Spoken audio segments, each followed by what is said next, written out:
Facebook reels বানানোর নেশায় 7 বছরের সন্তানকে রেখে স্ত্রী ভিন রাজ্যে ফিরেও আসবে না বলেই জানিয়েছে। এদিকে বাড়ি ফিরে স্ত্রীকে না পেয়ে আত্মঘাতী হলো স্বামী।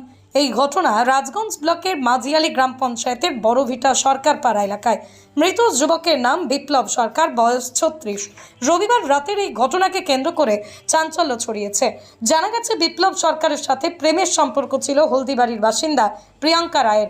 গত 8 বছর আগে এদের বিয়ে হয় এবং তাদের 7 বছরের একটি সন্তান আছে। পরিযায়ী শ্রমিক হওয়ায় বিপ্লব বছরের বেশিরভাগ সময় কেরালায় থাকতেন।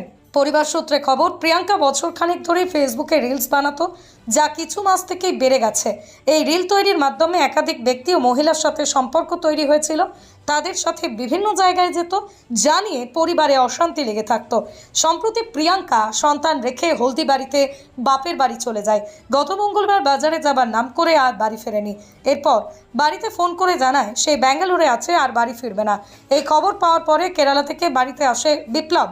এদিন বিপ্লবের দাদা নারায়ণ সরকার জানান, এই রিল তৈরি করা নিয়ে পরিবারের মধ্যে অশান্তি ছিল। বিভিন্ন জন বিভিন্ন মন্তব্য করত, কিন্তু বলার পরেও শুনতো না। তাছাড়া ভাই বউদের দুইজনের সাথে সম্পর্ক ছিল। যাওয়ার সময় 2 লক্ষ টাকাও নিয়ে গেছে।